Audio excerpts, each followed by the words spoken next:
The crisis involving intimate partner violence has spawned a movement to try and help mainly women to get support needed to remove themselves from harm, whether it be into care or into housing. That's why a number of voices stepped forth today here at Queen's Park to say the one way that they're going to be able to do so is to declare the issue an epidemic. Declaring intimate partner violence an epidemic would not just be symbolic, it would bring critical attention and resources to a pervasive issue. Another call for action at Queen's Park on behalf of more than 40% of women who have reported experiencing abuse while in an intimate relationship.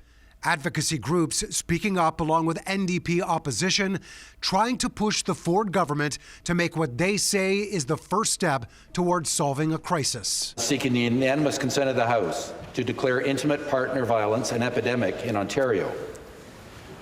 Agreed? Agreed. I heard a no.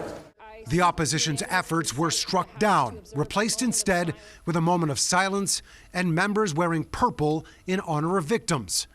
There was indication earlier this year that the province would agree to declare intimate partner violence an epidemic, but has since stepped back and is now studying the matter further.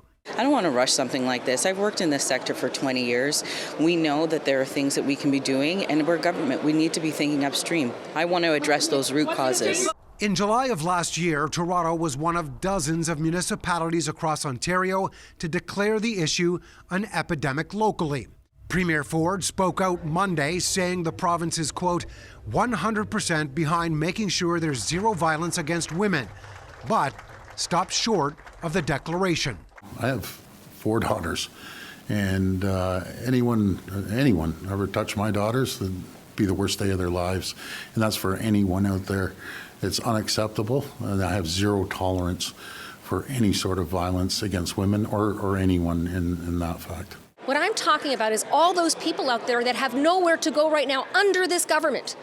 He is not just a father, he is the premier of this province. He has responsibility to everybody in this province. Associate Minister Charmaine Williams would not say at this point what kind of timeline the province is working with to report back on any solutions that they may have come up with, only to say that they are still speaking with victims and survivors.